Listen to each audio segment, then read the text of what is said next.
Zombie games, just like zombies themselves, sometimes just will not die. But despite a lot of people thinking the zombie concept is played out, there's actually quite a few cool zombie-themed games dropping in 2021 that look really promising.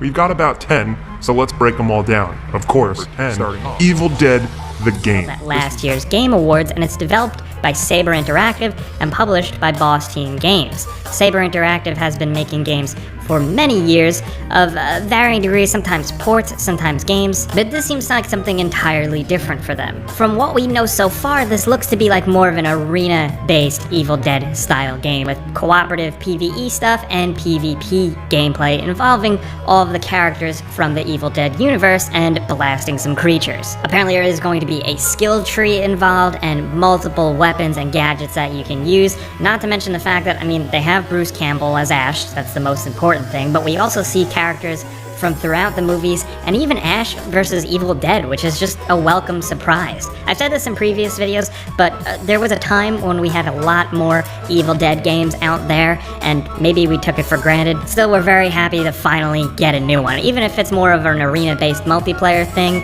it could still be a lot of fun, considering the IP it's based on.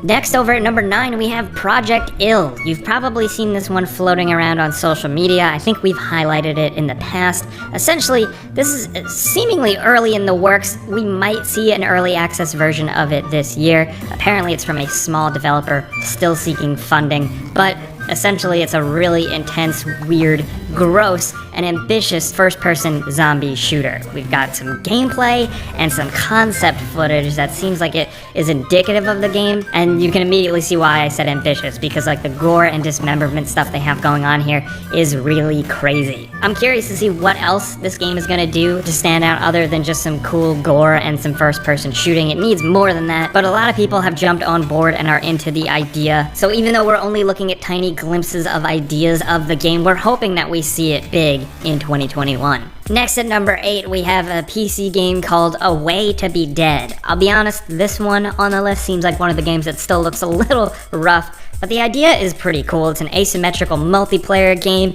with deep horror elements, and essentially it takes place in a zombie-infested hospital, and you play as either one crazy infected doctor, multiple patients, and maybe even turn into zombies themselves. That's what the game seems to be implying, and that seems like it could be the best element just from some of the early glimpses we've seen with some of the animations and some of the gore. But I'd say more than anything with this game, even though the 4 versus 1 horror ideas we've seen before, and we've even seen playing as the creatures before, the atmospheric effects they have going on in this game seem pretty cool. Reminds me of the old days of Resident Evil and Silent Hill. Apparently it's going to be extremely limited. You can only carry and use one item at a time to make things more stressful, but apparently there's going to be some sort of progression with updating your abilities in-game. There's going to be environmental interactions that might help with certain things, and you're going to be able to customize a bunch of different variations for the maps, which seems like it could be fun for some experimentation. I'd say definitely this is a game for people who are into Dead by Daylight. It is from a small developer, but we think we're going to see it in 2021. We just wanted to put something on this list and in front of your eyes that maybe you wouldn't have stumbled across otherwise. Next at number 7, we have Synced, Off-Planet. Now, despite the generic sounding name,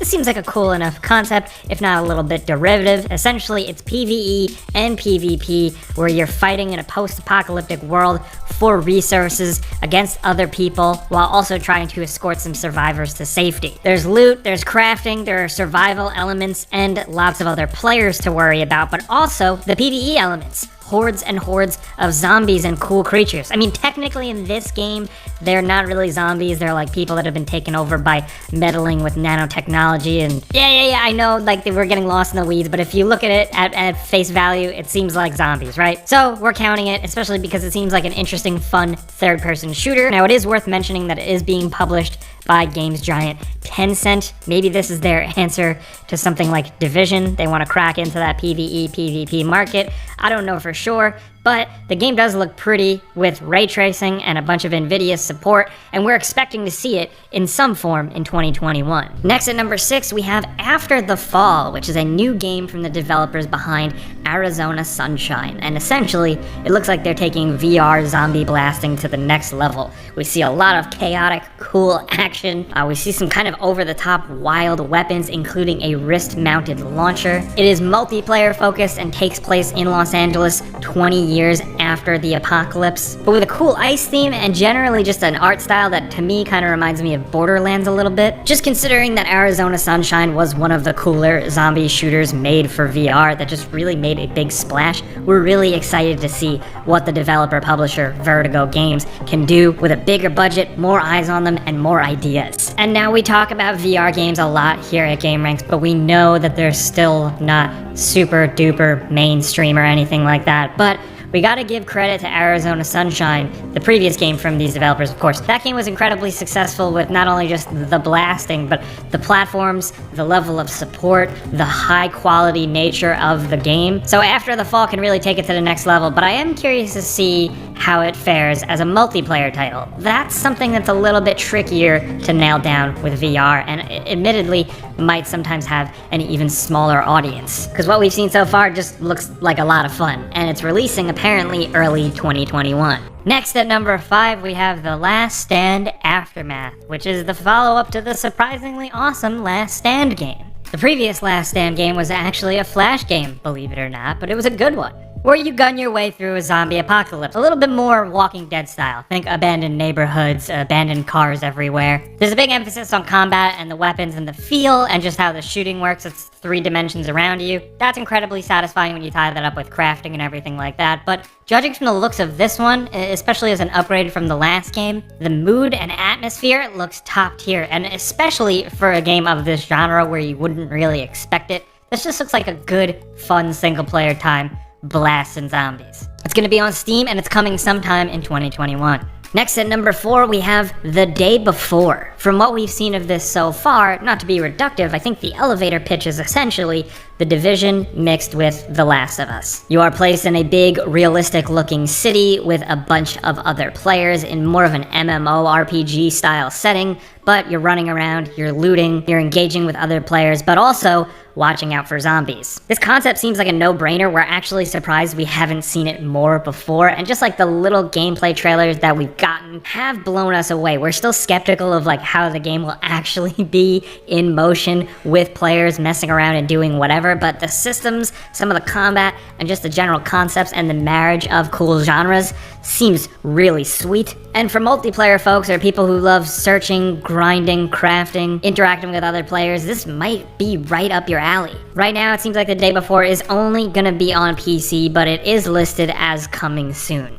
Down to number 3, of course, we have Resident Evil Village. Yes, it is a horror game, and maybe not technically totally a zombie game anymore, but we're gonna give it a pass due to a technicality. This game looks pretty sweet. It's been on all of our most anticipated lists. It continues Ethan Winters' adventure set up with Resident Evil 7. Resident Evil Village is of course going to introduce more Chris Redfield, seemingly the OG Chris Redfield, but he's up to something. We're really curious to see what it is and whether or not it ties the old games into the new games. Regardless, we have a lot of cool stuff here. Crazy monsters, weird creatures, werewolves, hot vampire ladies, and of course, some good old-fashioned survival horror elements. This is still slated for the summer despite many delays, and we know we're gonna be jumping into this one day one as diehard Resident Evil fans. But down to number 2, another one that you could probably see coming, Dying Light 2. What more is there to say about this one other than that, oh god, we really hope it doesn't get delayed again and it really comes out this year. Despite apparently, reportedly, having some development issues, the concept behind Dying Light 2 is just really sweet. It takes place further after the apocalypse where new societies are kind of rebuilding around this world that is infested with zombies, and once again, you're parkouring during the day, fighting off dudes and zombies, and by night, running away from even scarier zombies. Dying Light 2 is notable because the first game was extremely underrated, probably one of the cooler zombie games ever made, and it was supported really, really well. Dying Light 2 seems to take that all further with a bigger world, more agency, more violence, more abilities, and also decisions that affect the world around you. We're really curious to see how these RPG elements really tie in and come together, but we think the potential is there. And if this thing still releases in 2021 for all the major consoles, we're in. Now down to number 1, of course, our most anticipated zombie game of 2021 is Back 4 Blood. This is from Turtle Rock Studios, a team comprised of many of the people behind the beloved Left 4 Dead games. Yes, they made Evolve, that was a different publisher, maybe there were some issues there, but from what we've seen and what people have gotten access to the alpha for this game, Back 4 Blood seems like a return to form, a return to that Left 4 Dead glory that so many people have been chasing, not to mention just fans, but also other game developers. Thankfully, it is simple. It's you and your friends cooperatively blasting a bunch of zombies and creatures, and from what we've seen so far, the violence and the blood seems cooler and amped up, the weapons seem more awesome. It seems like the developers are doing the right thing this time around with microtransactions. And we're just really excited to see where this one is gonna go. It seems pretty fully featured from what we've seen. It's got the cooperative campaign to bounce around in, it's got 8 customizable characters, it's got the competitive multiplayer, and as you know, if you've played Left 4 Dead, a lot of this stuff is fully featured from what we've seen. It's got the cooperative campaign to bounce around in, it's got 8 customizable characters, it's got the competitive multiplayer, and as you know, if you've played Left 4 Dead, a lot of this stuff is just really replayable, and when you got a good group going, these games are unmatched. So we're really hoping that Back 4 Blood can achieve that former glory. And we won't have to wait too much longer because it's releasing June 22nd, 2021. Those are some zombie games we're looking forward to this year, but of course we got some bonus ones we also want to highlight.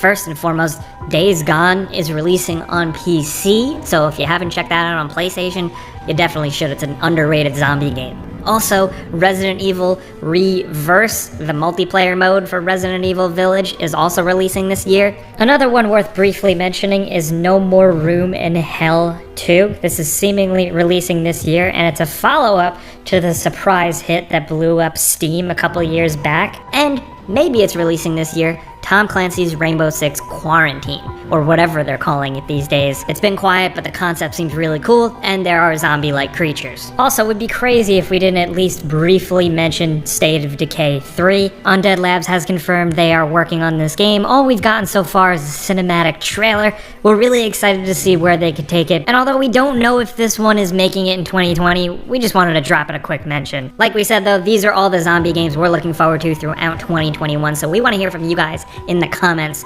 what you're looking forward to playing.